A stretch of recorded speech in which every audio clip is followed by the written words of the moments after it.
Hi everyone, my name is Ryan Miles and I'm part of On Tilt Gaming. First of all, I want to say thanks to Jeremy for letting me host this video on your channel.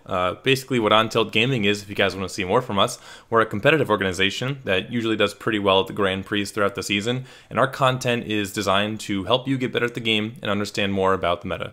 So without further ado, I'd like to talk about a deck that I played at the Forcible Masters this past weekend, and it was a kind of reimagined take on Lumia Hook, or just a Lumia Flicker deck in general, which was actually the deck that I qualified to Masters with. So kind of went with my gut, tried to play Lumia again, and it didn't quite work out. Ended up getting 13th place, but I do still think there is some merit to this deck, so I do want to share it with you guys. So here's the deck list. There are 5 major components of what this deck is trying to do, and I've kind of outlined them there right beneath me.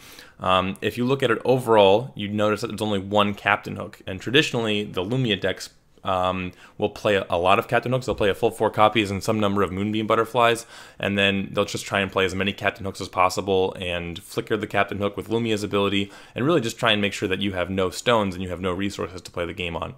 I felt that in this metagame, with how popular Fox and Prisia were, that wasn't really a very viable strategy. First of all, Captain Hook costs 5 mana, so it's coming down usually too slow to be of any real use versus Fox, even if you are ramping into it.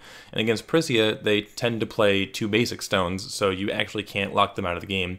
And 2 stones is honestly all Prisia really needs to do an insane amount of damage. So I didn't think that Captain Hook was a particularly effective win condition, and what I went for instead was a sort of ramp card draw counter spell strategy where I'm just really trying to interact with my opponent a lot, and then I win the game using Feyer's command instead of Captain Hook. There's a couple reasons I did that, so we'll go ahead and just talk about each one as we go. So first up, I want to talk about the ramp portion of the deck. This is pretty much standard in every traditional Lumia list. Sacred Elf and Melfi are resonators that help you ramp instead of things like Magic Stone Analysis or Magic Wetlands. And the reason for that is the reason that you prefer resonators in Lumia is because of Lumia's flicker ability. At the end of a turn, you can remove a tapped resonator from the game and then return it to the field, which means that if you rested a resonator for will, it'll come in unrested and you can use that will again on your opponent's turn. One of the reasons I think that Sacred Elf is so powerful in particular is that it lets you get ahead of your opponent on turn 1, which is super important against Fox, because while Fox does have this degenerate late-game grindy engine that they can really fall into, they need to find a Killing Stone first, and then they need to J-activate, which means that they won't start getting ahead of you until turn 2 at the absolute earliest, and sometimes it's even later than that, depending on how long it takes them to actually find the Killing Stone. So with a card like Sacred Elf, and even just like energizing out a Melfi, you can start producing more will than your opponent as early as turn 1, and then that compounds every turn that you're able to keep them alive, because you produce will on your turn and then also produce will on your opponent's turn. And with that kind of resource advantage, you're able to take real quick control of a game if your opponent doesn't directly counter what you're trying to do. And when you have more mana than your opponent, that basically means that you're able to play more cards than your opponent. Well, how do you get more cards? That's why we have all these card draw synergy effects. What you're trying to do here is you're not trying to ramp into a big spell. You're trying to ramp into a bunch of little spells. And the only way that you can play a bunch of little spells is if you have a lot of cards in your hand or a lot of cards available to you. So by playing Tama and Bird, these are 1-drop resonators that draw a card either when they enter or leave the field. And if you use Lumia's ability to banish them from the field and then return them to the field, you're able to draw extra cards each time that you're able to do that. You know, there's kind of a weird back and forth. You have to decide whether or not you want to flicker your mana dorks to get more mana or flicker your card draw engines to draw more cards. And of course, the other card here is Lumia. Lumia, the Saint of Creation, is particularly powerful when your ruler's name is Lumia, because she effectively allows you to draw 3 cards instead of 1 when she enters the field. She exiles them from the game face down, and you kind of like attach to her, where you can play them as long as she's in the field. So by playing a lot of low-cost cards, you're able to remove the cards from underneath of her very quickly, utilize them, and then try to get an attack with her so that you can flicker her and then draw 3 more cards. And when you're able to flicker a Lumia, it's usually like the turning point in the game. You're just dumpstering your opponent with how many cards you have available to you, and they're not able to do as much as you. And when you have more cards, it's particularly powerful with counterspells and cards like Severing Winds. Severing Winds doesn't cost any mana at all. So when you're just drawing more cards and some of your cards cost 0 mana, that's really how you can take control of game. So looking at the counterspell cards, there's a lot of counterspells available to the game. One of the ones that I'm not playing, for example, is Vanish, and another one effectively as a counterspell as Dawn of the Earth. I really felt that these cards just cost too much mana to really be playable, Vanish in particular. And Millennium Bond, or sorry, not Millennium Bond, Dawn of the Earth was one of the cards where it's really only effective against Fox, and while it's very effective against Fox and even like more powerful than Keys' Call in the terms that it actually removes the Resonator from the game. Fox tends to go off very, very early in the game, like I said, as early as turn 2, and your earliest ramp with Sacred Elf is producing Green Will. So Green Will is good for protecting your spells with Fair Spell and Severing Winds and Millennium Bond and making sure that your effects are actually resolving, but you're not actually ramping into a card like Dawn of the Earth. So you really wanted to focus on Keys' Call as your anti-Fox card so that you could stop the Griffin effect and stop them from getting ahead of you, and then you would use your green mana for cards like Gale Force to remove the Resonator from the field, and also use the Green Will for Fair Spell so that you could guarantee that your Keys' Call was going to resolve. So as long as you're in the strategy where you have more mana in your opponent, and then you have more cards than your opponent from the ramp and the card draw strategies, these counter spells get a lot more value because you're really just preventing your opponent from ever being able to win the counterspell war. And that is completely 100% facilitated by Severing Winds, and also Fair Spell to a degree. But because those cards are so cheap, and because they cost so little mana, with Severing Winds even costing 0, just by having more cards than your opponent, you're able to win these wars.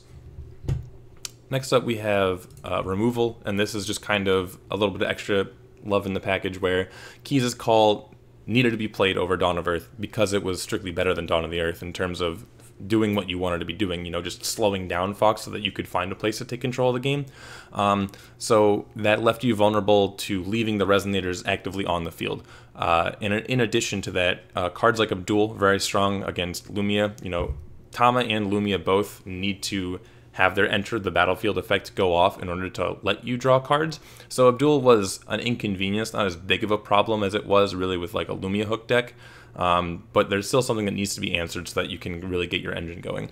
So Wind Blade is a really good answer. It allows you to kill it allows you to kill Abdul for 2 mana. Yes, it's on 3 stones, but you're not really trying to play a card on turn 3. Like you can leave mana open, let an Abdul sit for a while, kill it with a Windblade, and then play your Lumia when you have the chance to. It's not something that like needs to come down as soon as possible. Like Captain Hook needs to come down on turn 3. So if they play an Abdul on turn 2, you just don't have the opportunity to kill it and then play Captain Hook the turn you want to.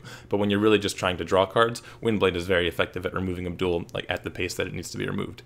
Bear Magic was another one. Lumia being a 4/7 makes her really ideal for Bear Magic, because once you use 3 cards underneath of her, you want to attack with her so that she's rested, so that you can flicker her and get access to 3 more cards.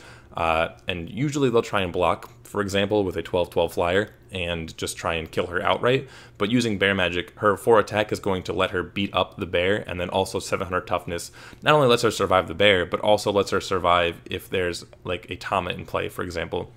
So it makes she's very durable, combos well with Bear Magic, and just makes sure that she can get safe attacks off and then also flicker herself. And again, Bear Magic is another good answer to Abdul, because you don't really care too much about Severing Winds. First of all, you win the counter war 9 times out of 10, as I was talking about earlier. And second of all, there's just not many things that, like, sometimes you're okay with letting a Severing Winds resolve because it means that you'll win the next counter war. They just wasted a Severing Winds on something that wasn't super important, and now the next time that you want to Keys' Call something, it's going to resolve because you'll have more counterspells in your hand. And the last card in this package is, of course, Gale Force. There's just a lot of flyers in the format. Fox in particular needs to go into Griffin as their first Resonator, and Priscia, being the other kind of boogeyman deck of the format, really wanted to just give everything flying and fly over your Tamas and your blockers and stuff. So while the main deck here isn't really geared towards Priscia at all, in fact I ended up setting 9 cards for that matchup. I really was just trying to beat Fox in all of my game ones. I still think Gale Force was something that helped with that matchup a little bit, and it enabled me to potentially take some game ones. And last but not least, we do have the win conditions of the deck. Captain Hook is kind of a tertiary win condition. He's still very powerful in a Lumia deck that does ramp, so I didn't want to just omit him completely. And in particular, he was really good against the control decks that were also trying to beat Fox. So obviously I'm a control deck, or not really a control deck, but I'm like a mid-range deck that's trying to beat Fox. There are other more aggressive control strategies that also played cards like Alice's World of Madness that really gave me a lot of trouble, even though they weren't particularly trying specifically to beat me. But those decks really kind of crumble to Captain Hook if you can get a couple a couple of his abilities off, right, if you just flickered him a few times. So I felt like main decking one of him was correct, and I ended up siding 3 more as well. But the real meat of the deck here, the Feyer's Command, it doesn't take up much deck space to include 2 copies of Feyer's Command in your deck. It synergizes very well with going wide on Mana Dorks and going wide on, you know, Birds and Tamas and stuff like that. And then on top of it, the first line of the card is recover all Resonators you control. So when you tap all of your Mana Dorks to pay for the 7-cost card, they immediately recover and then also get that +10/+10 bonus. So you only need like 4 or even 5 Resonators to end the game, which just happens so easily, and then this card just ends the game in 1 turn. One of the problems with Captain Hook is that even if you do manage to resolve Captain Hook against a Fox deck, they kind of just get the chance to Griffin again, and they also have to, like, they can block with Griffin because he's a 12/12 flyer if you don't have the removal for it, and then you need to hook multiple consecutive turns in a row, and even then they can just tap Fox to shuffle back into Killing Stone to remove the stacking that you've done of their stone deck, and then they can call a stone and try and go off again. Feyer's Command just kind of very quickly says no to all of that nonsense and make sure that you're winning the game at your own pace. And it's really only weak to the card Final Battle, but because you do play, you know, 4 Severing Winds that you can just hard cast to negate Final Battle, and also the 2 Millennia Bond that we had seen earlier, I felt like Feyer's Command was a fine way to try and win the game. And I ended up winning almost all of my Fox matchups. The only person I actually lost to was my brother. And he ended up winning the tournament, so I don't feel too bad about it. So that is the deck, everyone. Just kind of throw it back up here real quick. I hope you enjoy it. It did very well for me. Again, I did go and finish 13th place at probably the most important forceful event of the year. And I strongly believe that if I had played against any other Fox that wasn't my brother, I probably would have ended up making top 8. But he did help me build the deck a lot, and he did help me test it, and he knew exactly how to beat it. So I didn't feel like I stood much of a chance there. Thank you very much, everyone. I do hope you enjoy this video, and if you want to find more content from On Tilt Gaming, you can head on over to otgaming.com, or you can like us on Facebook. So I hope you enjoy the video, and thank you very much.